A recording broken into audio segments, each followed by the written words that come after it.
camarón con cola. Todavía no me decido cómo vamos a iniciar los videos, pero bienvenidos a este bonito primer video de una nueva sección. Pero antes que nada, y siendo esta pues prácticamente la primera clase, por así decirlo, siendo raro denominarla así, pero sí, pues unas cuantas aclaraciones. En primera, voy a estar siguiendo el plan de estudios, es decir, el temario que me dieron a mí en tercer semestre de preparatoria. Pero si llegan a tener como alguna otra duda, algo que quieran ver, simplemente pues está en el área de comentarios, pónganlo ahí y entonces se añade a la siguiente clase, aunque no lo tenga previsto, pero pues lo añadimos. Por otro lado, cualquier duda que tengan, voy a estar respondiendo tanto en Instagram como aquí por comentarios, así que los leo. Y más nada, creo que esto en sí lo estoy haciendo porque en su momento no sentí que estuviera... Es decir, tuve increíbles maestros, pero a veces mi curiosidad era más, entonces como tener un poquito más de información, quizá poder adelantarte aún antes de verlo en las clases, me parece a mí algo súper útil y que a mí me hubiera gustado tener, entonces por eso surgen estos videos, como un apoyo para quienes les gustaría hacer esto de ver un poquito más adelante lo que aún no sé en sus clases. Y más nada, entonces comenzamos. También aclaro, probablemente van a estar viendo que a veces veo algo aquí abajito, pues son las diapositivas, ustedes las van a ver aquí arribita, pero yo no las puedo ver aquí arribita porque no estoy editando todavía, entonces por eso voy a estar como viendo algo abajito para poderme guiar respecto a lo que les digo. Y ahora sí, comencemos. A ver, para empezar, concepto de ciencia. Es importante que comencemos por aquí para de ahí partir como tal. Usualmente también se inicia con biología, cómo es que se descompone de las raíces etimológicas, que como una simple repasadita tenemos bio y logos. Bio va a ser vida y logos es pasos o un estudio. Entonces, en sí es como el estudio de la vida. Ahora sí, conceptos de ciencia. Bueno, tenemos que todo lo que sea ciencia va a partir de una cierta metodología, como dijimos, logos son pasos. Hola, soy Fer Editora y vengo a corregir porque ayer se me fue el avión bien feo con las etimologías y logos no significa pasos. En metodología, métodos o método es lo que significa pasos y logos solamente es un estudio o un principio o un tratado, pero nada que ver con pasos. Métodos es lo que significa con pasos. Entonces, en una metodología sí seguimos pasos, pero por el métodos de el estudio de los pasos, o sea, algo así, no por el logos, ¿ok? Entonces, solo eso, para que... Es un error de etimologías, pero vale la pena hacer la aclaración, entonces, hecha esta. Adeu. Entonces, tiene que seguir una cierta metodología, una cierta secuencia de cosas para que aquello que logremos obtener como conocimiento sea considerado ciencia. Entre esto, el paso número 1 es la observación, después el razonamiento, después la experimentación, y concretamente así, pues vamos a obtener este conocimiento. Ahora, en la experimentación surge algo padre, y es que existe la parte de la metodología. La metodología es justo lo que les mencionaba, métodos y logos. Bueno, métodos son pasos y logos son... También pueden ser pasos o estudio, pero bueno, concretamente en metodología lo que vamos a tener es esta secuencia de pasos que tenemos que seguir para llegar a obtener un conocimiento que realmente podamos avalar como ciencia. Y pues concretamente esto sí nos da el conocimiento. Ahora, dentro de la parte de experimentación vamos a tener diferentes vertientes. Es decir, en la experimentación, conforme estás viendo lo que estás haciendo, vas a empezar a preguntarte cosas y es completamente normal. De hecho, es lo que se supone que debes hacer, ¿no? Entonces, supongamos que estás haciendo un slime, ¿ok? Que es uno de los ejemplos que claramente lo vivimos probablemente en pandemia, que fue cuando se puso de moda. Entonces, tú lo estás haciendo y de la nada, como mente curiosa que eres, dices, ah, caray, ¿por qué es que se hace más duro? O ¿por qué es que no se sale el agua? ¿Qué está pasando con sus moléculas? Todo ese tipo de cosas que quizá son banales, por así decirlo, pero que una mente curiosa se lo pregunta, esto es lo que va surgiendo. Entonces, de cada una de esas preguntas que te vas haciendo, por ejemplo, ¿qué pasaría si le pongo sal? ¿Sigue funcionando igual? Pues entonces surgen más experimentos. Si los experimentos fracasan, es decir, supongamos que cuando le pusiste sal ya no se mantuvo esa consistencia del slime, entonces ahí se queda. Simplemente tienes el registro de que cuando le pones sal, pues no queda, ¿no? Pero si dices, a ver, ¿qué pasaría si le pongo, creo que algo de lo que usaban mucho era bórax, ¿no? Entonces, ¿qué pasaría si le pongo bórax? Y entonces se lo pones y te das cuenta que sí funciona y es más, aumenta su viscosidad, ¿no? Entonces, eso tú lo registras. Esto obviamente lo estamos haciendo en un ejemplo súper simple, nada más como para tener una idea de algo que podemos sentir aquí presente en la vida. Pero bueno, ¿qué pasa? Si no se logró nada, pues ahí se queda, pero si sí se logró, podemos seguir procediendo hasta llegar a una ley o teoría. La diferencia entre ley y teoría es que la ley se tuvo que haber comprobado demasiadas veces. Es decir, ya muchísima gente experimentó, o quizá tú experimentaste muchísimas veces, que puedes llegar a decir que siempre, siempre, siempre va a ocurrir. Entonces, eso es una ley. Y la teoría es cuando pues aún no llegamos a tanto, pero sí hay como bastante explicación de que sí es real. La ley, por tanto, es cuando ya se experimentó muchísimas veces, ya muchas personas hicieron el mismo experimento y a todos les dio lo mismo, y pueden confirmar que sí o sí, siempre, siempre que se haga ese experimento en esas condiciones, es importante lo de mantener las condiciones, entonces siempre, siempre va a dar ese resultado y entonces es una ley. Sin embargo, la parte de la teoría es cuando no se ha hecho tantas veces o no es algo que siempre vaya a pasar, pero es una mayoría de veces, entonces es entonces cuando se queda en teoría, cuando aún no pasa a ser una ley. Si dijeras, ¿en teoría funcionaría bien con sal? No. En hipótesis funcionaría bien con sal porque todavía no lo compruebas, todavía ni siquiera haces absolutamente nada para llegar a un punto de conclusión. Entonces, ahora sí, sigamos. En resumen, para todo este punto, para que sea conocimiento científico, tiene que haber surgido de una experimentación que siga el método científico. Pero, ¿qué demonios es todo esto del método científico? En la siguiente clase se ve un poquito más detallado, concretamente viene en el temario, pero acá quiero que le demos como una repasadita así de rapidísimo. Tenemos la parte de observación, después viene el planteamiento de problema, hipótesis, luego experimentación, análisis y conclusión.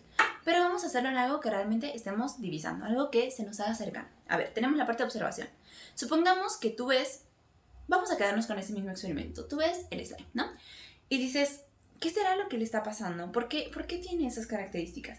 Entonces, tú planteas tu problema. Y tu problema, digamos que ahora es que quieres saber si va a funcionar con la sal. Entonces, tu hipótesis es... las hipótesis además son afirmaciones. Es decir, en este caso pondrías el slime aumenta su viscosidad cuando se le añade sal. ¿Ok? Todavía no sabes si es cierto o no. Simplemente esa es tu hipótesis. Tu hipótesis es una afirmación, algo que directamente crees que va a pasar. Después experimentas, es decir, vas a hacer tu slime y le vas a poner sal. Y entonces vas a analizar, vas a ver si quedó, no quedó, qué pasó. Todo esto lo anotas y entonces concluyes. Precisamente si llegas a la conclusión de que esto es una falsedad, pues esa va a ser tu conclusión. Y si llegaras a ver que sí funciona, pues entonces tu conclusión sería que sí aumenta su viscosidad. Ahora, en las características del método científico hay ciertas cositas. Cada que busquen una fuente le van a aparecer diferentes cosas. Aquí en sí es como que casi todos son exactamente lo mismo. Entonces, las que ustedes sientan que son como las más que engloban a otras, pueden ser las que funcionen. Pero en general, pues hay muchísimas. Entonces, tenemos que sea fáctico. Que fáctico, acá se los puse en lenguaje simplificado. Entonces, no sé si han escuchado actualmente en estos últimos meses que la gente dice tirando factos. Bueno, literalmente los factos son datos. Entonces, es algo que son datos, pero concretamente factible significa que es comprobable. Es decir, que puedes llevar a cabo tú ese experimento pues digamos que no en tu casa, porque evidentemente va a haber unos que no los puedes llevar a cabo en tu casa, pero sí que si tú lograras conseguir esas mismas condiciones, tú perfectamente podrías llevar a cabo ese experimento y en teoría, o en hipótesis, vas a obtener lo mismo, ¿no? Entonces, eso es lo que sea fáctico. Ahora, analítico. Analítico, no sé si llegaron a tener geometría analítica. Si están viendo este video para su clase, probablemente aún no. Pero la geometría analítica, y en sí todo lo analítico, se encarga de analizar. Entonces, es que vas a ser una señora juzgona. Tú vas a observar con ojo crítico si es cierto lo que están diciendo, si tiene sentido lo que está pasando. Todo eso es analítico, ¿no? Entonces, también se encarga de examinar hasta lo más mínimo, como les puse en la otra diapositiva. Ahora, que sea preciso. Eso significa que no se va a hacer chisme. Va a ser las cosas tal y como tienen que ser, no nos vamos a ir con rodeos, no nos interesa todo el chisme detrás de esto, va a ser concreto, preciso, padrísimo. Tenemos la parte que es verificable. Así como es fáctico, también es verificable. Es decir, que si lo hace fulanito de tal en China y si lo hace perenganito en Sudáfrica, tiene que dar exactamente lo mismo, porque no va a variar si se hace de una parte a otra. Tiene que ser verificable, que si tú lo haces, compruebes que es real. Ahora, tiene que ser comunicable. Hay muchas formas de comunicar ciencia, demasiadas. Una historia re clave es la parte de Mendel, que ya lo veremos un poquito después, pero básicamente era un fraile en un convento. Bueno, no sé si era un fraile, era un padrecito en un convento, que se puso a experimentar con chícharos porque quería tener la mejor cosecha, ¿verdad? Y publicó sus conocimientos. Sin embargo, lo hizo en un lenguaje matemático, que para el momento casi nadie entendía. Entonces, triquitrácatelas. No tuvo suficiente popularidad. Entonces, el hecho de que sea comunicable no significa que tenga que ser comprensible para todo público. En eso ya vamos a entrar más en las partes de divulgación y difusión, eso es aparte.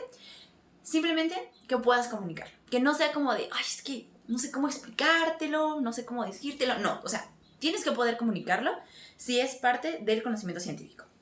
Ahora tenemos la parte de ser metódico. Ya vimos, métodos son pasos, entonces, ¿qué sería una serie de pasos?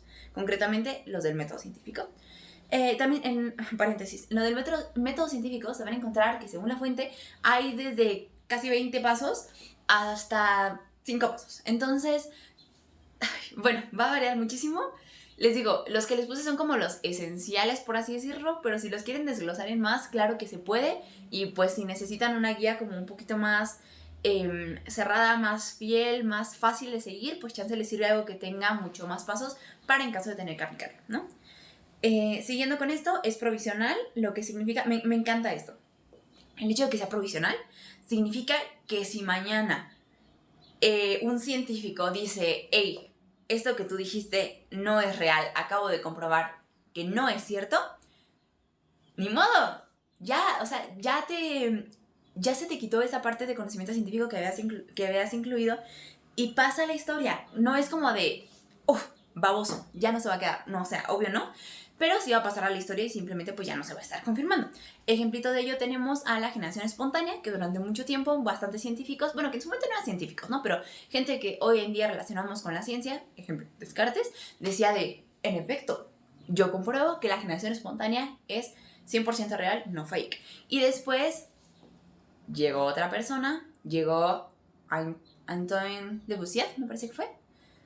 Y si no, pues aquí les voy a dejar el nombre. Es que luego se me ve el avión, ¿no? Pero bueno, llegó otra persona y dijo, puras falacias, mijo. Entonces se desmintió y se quitó, ¿no? Lo mismo pasó con todos los modelos atómicos. Cada que llegaba uno que tenía un poco más de información, algo que era menos refutable, pues entonces se quitaba el anterior. Refutar es decir, estás diciendo puras falacias. Guacha, qué bonito proyecto me cargo por acá. Y además es universal. Básicamente lo que les dije en la parte de verificable, tanto aquí como en China, tiene que ser exactamente lo mismo lo que pase. Así que ahora sí, seguimos con los tipos de ciencia. Insisto, puede que no todos los temarios inicien por acá, pero yo no iniciaba por acá, entonces dije, bueno, vamos a empezar por ahí. Dentro de los tipos de ciencia, ay, mijos, va a haber un tipo de ciencia según la persona que lo diga. O sea, actualmente podemos contar más o menos como con 3 tipos de definiciones de ciencia, así de los más básicos, existen muchos más, pero los que se nos suelen representar son más o menos 3 y pues depende de según quien lo haya dicho. Entonces, esta parte en concreto lo dijo Aristóteles y tenemos 3 tipos de conocimiento, que sería, bueno, 3 tipos de ciencia, mejor dicho, que serían las teóricas, las prácticas y las poéticas. Entonces, para Aristóteles, y reafirmamos a Aristóteles, él decía que todos los tipos de ciencia teóricas eran algo así como la física y las matemáticas, todas las partes prácticas eran las que tú ponías en práctica, valga la redundancia, como la moral y la política. Y también tenemos la poética, que era una ciencia en estos momentos y incluía a la poesía, la retórica y la dialéctica. Entonces, esto era según Aristóteles, pero en este sentido, ¿y la biología? ¿La biología dónde entra? Y aquí, pues, chisme. Resulta que la biología no fue considerada una ciencia sino hasta mucho después. Entonces, para Aristóteles la biología todavía ni siquiera era ciencia, ¿va? Por eso es que él no la categoriza como en nada, porque en esos momentos la biología no era una ciencia. Entonces, sigamos. En otro lado tenemos las clasificaciones según Mario Bunge, y según él tenemos las formales y las fácticas. Las formales van a ser todas aquellas a las que no podemos acceder mediante actos, es decir, no las podemos practicar literalmente. Ya ven que vimos que fácticas era que tú las podías hacer, ¿no? Entonces, las formales son las que no puedes hacer, es decir, las matemáticas no es como que tú puedas experimentar con ellas. Sí, hay comprobaciones, pero no puedes experimentar como tal con ellas como para llegar... O sea, no puedes experimentar una ecuación, ¿sabes? Puedes llegar a tener una representación, pero concretamente son como algo más formal. Entonces, no formal de, qué elegante, sino que no son fácticas.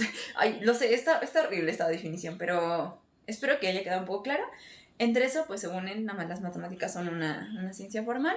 Y entre las fácticas tendríamos química y cosas así, en donde pues sí estás como poniéndolo a prueba.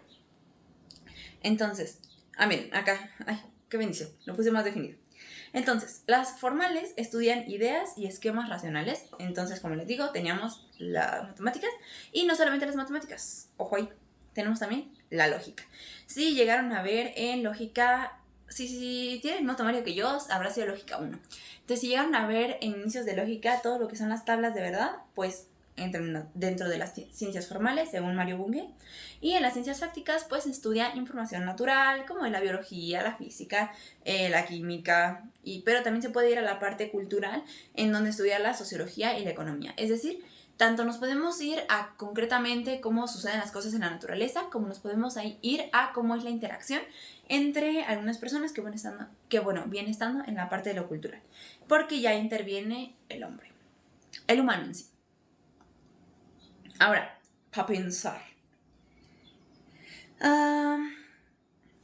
Esto no es una definición que les estoy dando como de síguelo al pie de la letra, memorízatelo, pero quiero plantearles este dilema. Entonces, durante mucho tiempo han de haber escuchado las definiciones como las ciencias exactas y sociales, es decir, casi siempre nos las han presentado así.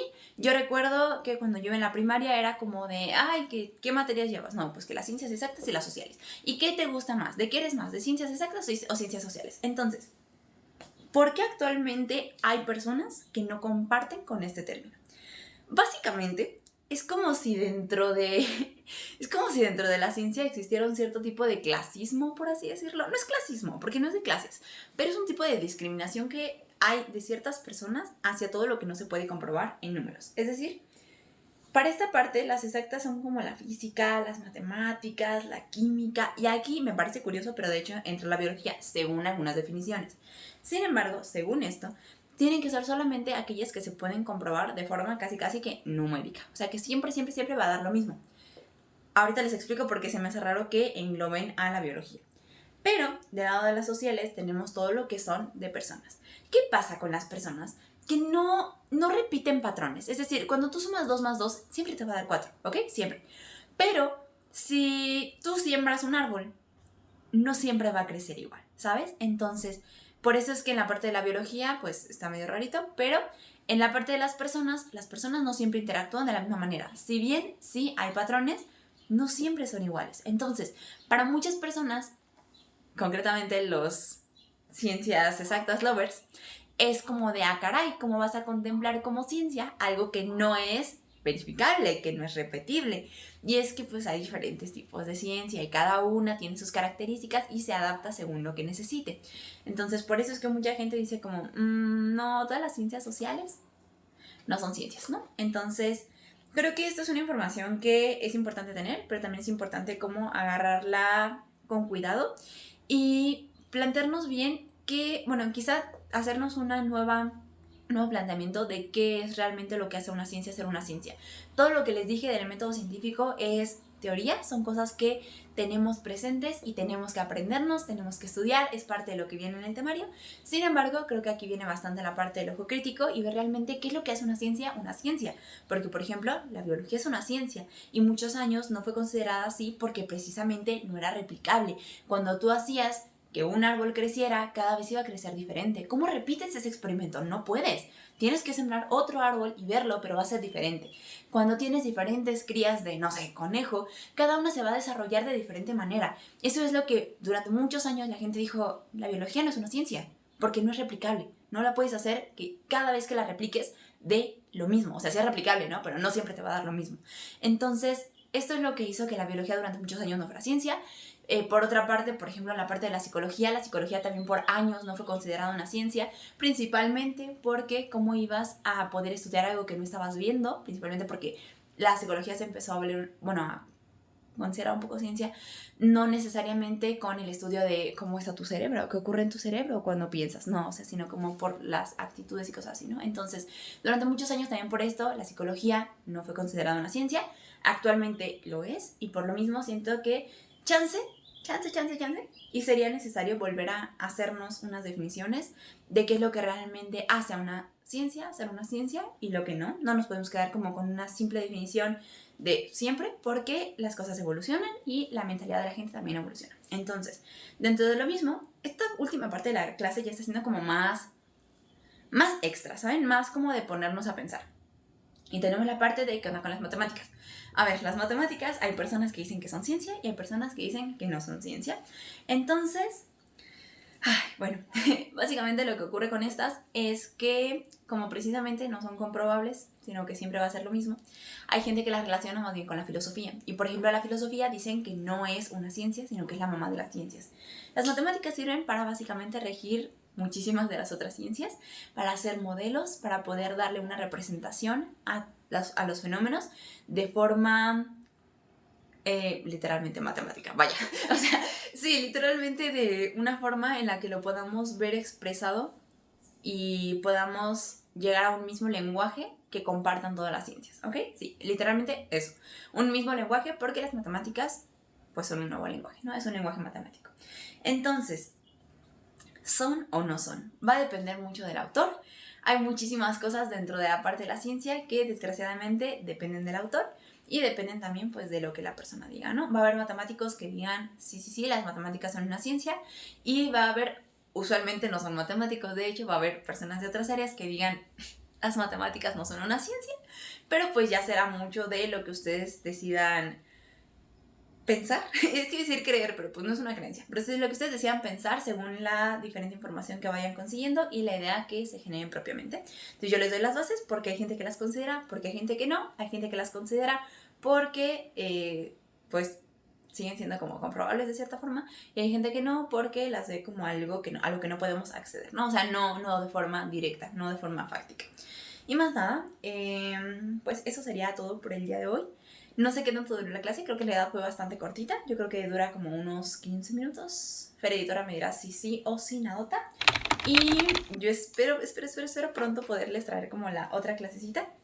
Y más nada, adiós.